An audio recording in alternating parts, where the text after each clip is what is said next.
Assalamualaikum warahmatullahi wabarakatuh. Sebelumnya perkenalkan, nama saya Anggrini Kusnadi dengan NIM 2190302105 dari kelas B1 mahasiswa STAIN angkatan 2019. Di sini saya ingin menjelaskan checklist analisa kelayakan usaha saya dalam bidang produk makanan. Yang pertama ada analisa kekuatan ide bisnis, dibagi menjadi beberapa kategori nilai. Yang pertama ada potensi rendah bernilai -1, potensi sedang bernilai 0, potensi tinggi bernilai 1. Dalam bagian ini dibagi menjadi dua kriteria. Yang pertama ada tingkat diinginkan pasar terhadap produk atau jasa yang isinya mengambil keuntungan dari tren lingkungan, saya mendapatkan nilai 1. Menyelesaikan masalahnya, saya mendapatkan nilai 1. Mengatasi kesenjangan yang tidak terisi di pasar, saya mendapatkan nilai 0. Ketepatan waktu masuk ke pasar, saya mendapatkan nilai 1. Luasnya gagasan mendapatkan nilai bagi pembeli atau pengguna akhir, saya mendapatkan nilai 1. Sejauh mana pelanggan puas dengan produk pesaing yang sudah tersedia, saya mendapatkan nilai 0. Sejauh mana ide tersebut mewajibkan pelanggan untuk mengubah praktik dasar atau perilaku mereka, saya mendapatkan nilai 1. Total keseluruhan dalam poin 1.1 adalah 5 nilai.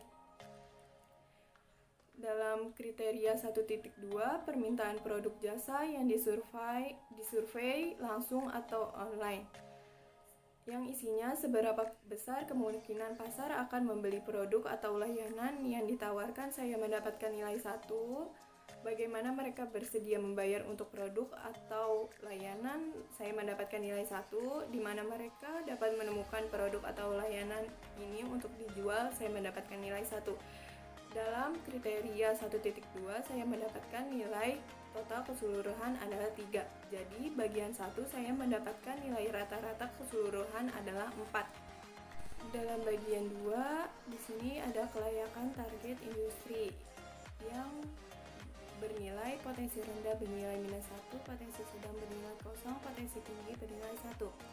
Dalam bagian 2 dibagi menjadi dua kriteria. Yang pertama 2.1 daya tarik industri.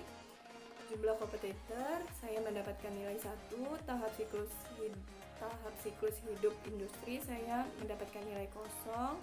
Tingkat pertumbuhan industri bidang ini, saya mendapatkan nilai 0. Pentingnya produk atau layanan industri kepada pelanggan, saya mendapatkan nilai 1. Margin operasi industri, saya mendapatkan nilai 0. Total dari kriteria ini saya mendapatkan nilai 2. Dalam kriteria 2.2, daya tarik target pasar dan konsumen, yang isinya identifikasi target pasar untuk usaha baru yang diusulkan, saya mendapatkan nilai 0. Kemampuan untuk menciptakan penghalang untuk masuk bagi pesaing potensialnya, saya mendapatkan nilai 0. Daya beli pelanggan, saya mendapatkan nilai 0. Kemudahan untuk pelanggan sadar akan produk atau layanan baru, saya mendapatkan nilai 1. Potensi pertumbuhan target pasar, saya mendapatkan nilai -1. Jadi total keseluruhan dalam kriteria 2.2 saya mendapatkan nilai 0. Untuk bagian 2, nilai rata-rata keseluruhannya adalah 1. Dalam bagian 3, yaitu analisa kelayakan organisasi, dibagi menjadi dua kriteria. Yang pertama ada kecakapan atau prowess management, yang isinya pendiri atau pengalaman pendiri dalam industri, saya mendapatkan nilai -1. Pendiri atau keterampilan pendiri berkaitan dengan produk baru yang diusulkan, saya mendapatkan nilai 1. Sejauh mana jaringan profesional sosial pendiri atau pendirinya di industri yang relevan, saya mendapatkan nilai 0. Sejauh mana usaha baru yang diusulkan tersebut memenuhi tujuan dan aspirasi pribadi pendiri atau pendiri, saya mendapatkan -1. Kemungkinan tim bisa disatukan, saya mendapatkan nilai 1. Jadi total keseluruhannya saya mendapatkan nilai 0.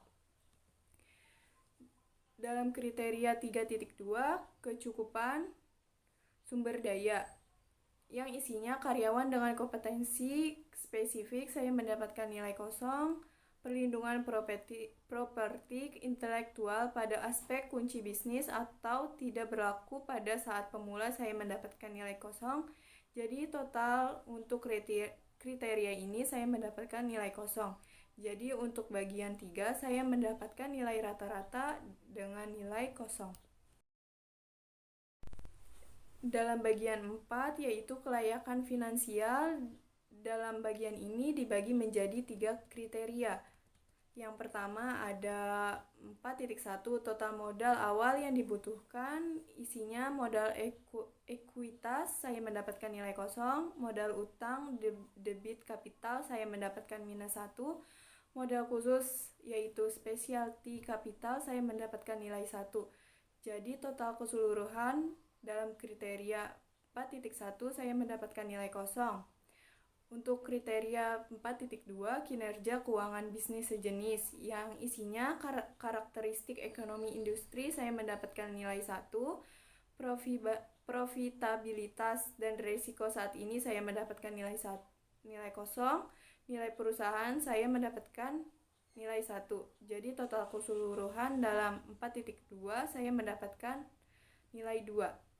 Dalam kriteria 4.3 daya tarik finansial keseluruhan saya yang isinya hasil keuangan histori saya mendapatkan nilai kosong, proyeksi pendapatan saya mendapatkan nilai 1, keuntungan setidaknya untuk 3 tahun ke depan saya mendapatkan nilai 1, margin kotor dan laba sebelum pajak sebagai presentasi dari pendapatan saya mendapatkan nilai 1, daya tarik relatif terhadap perusahaan lain yang telah Anda lihat saya mendapatkan nilai kosong.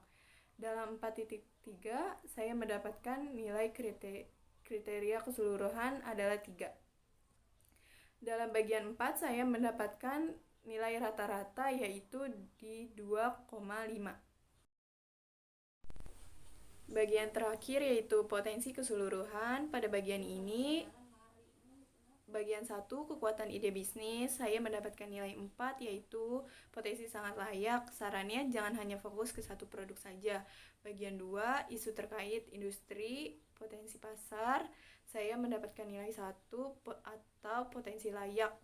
Sarannya untuk mengidentifikasi kemungkinan pasar yang lebih luas. Bagian 3 kelayakan organisasi saya mendapatkan nilai kosong. Sarannya tim harus disatukan untuk memulai atau menumbuhkan usaha baru.